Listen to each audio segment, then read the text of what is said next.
Bonjour et bienvenue dans cette vidéo dédiée à l'offre gestion sous mandat d'Arkea Asset Management et destinée à notre clientèle patrimoniale d'Arkea Banque Privée. Arkea Asset Management propose différents mandats pour différents profils pour tenir compte à la fois de votre souhait de performance et de votre sensibilité au risque. C'est la société de gestion d'actifs du groupe Crédit Mutuel Arkea. C'est 65 milliards d'euros d'actifs gérés selon différentes philosophies d'investissement.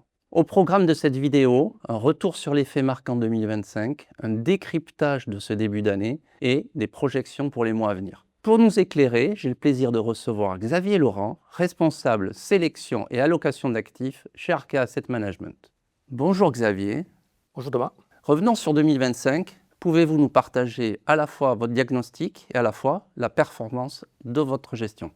Alors 2025 a été marqué par des faits structurants.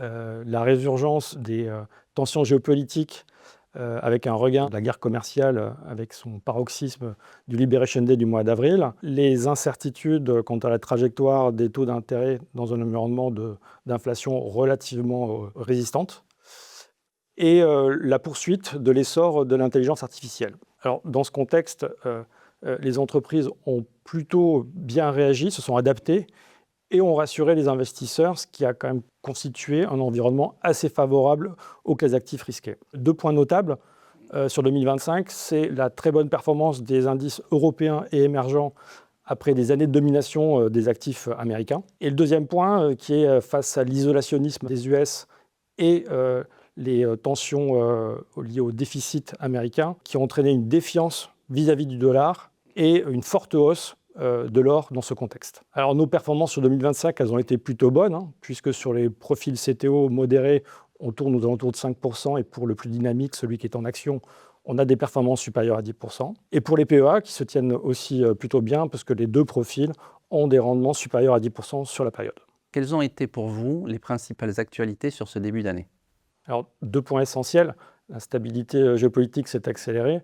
Après le Groenland et le Venezuela, c'est maintenant un conflit armé au Moyen-Orient qui occupe les esprits, avec le blocage du détroit d'Ormuz et la hausse des prix à l'énergie qui sont vraiment très handicapants pour la trajectoire économique.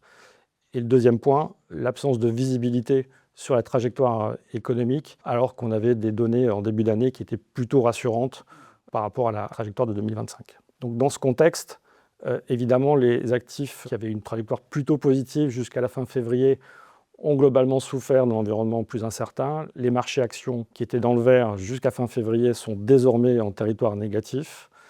Les taux, compte tenu des anticipations de hausse de l'inflation avec l'éco-énergie, ont vu les rendements augmenter et donc faire baisser le prix des obligations. L'or, qui généralement dans une phase de tension est un actif de protection, a lui aussi fortement corrigé.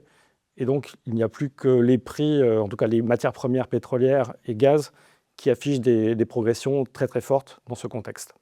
Xavier, en ce début de trimestre, quels sont pour vous les principaux impacts et les principales orientations? Alors, dans les premiers jours du conflit, on a évidemment réduit l'exposition actions, notamment sur les actions européennes, compte tenu de la sensibilité au prix du pétrole, au profit plutôt des actifs stables comme le monétaire ou des stratégies quasi-monétaires, avec une légère sensibilisation au dollar. Et par ailleurs, nous avons réduit les petites et moyennes valeurs européennes que nous pensons être sans doute les premières victimes dans le cadre d'un ralentissement économique fort dans la zone, au profit des actions américaines de type grande capitalisation, qui offrent des marges assez résilientes dans un contexte d'incertitude. Si la situation nécessite d'être prudent à court terme, notre vision est résolument constructive en attendant les premiers signaux de désescalade. C'est le bon moment pour investir en gestion sous mandat? C'est toujours le bon moment de faire de la gestion sous mandat et de se faire accompagner par un professionnel de l'investissement.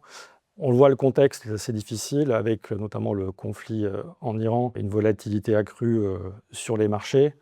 Et donc dans ce contexte, il est difficile pour des clients privés de gérer le stress des marchés et de pouvoir piloter les investissements avec un risque de céder au stress et de ne plus être investi au moment où les marchés rebondiront.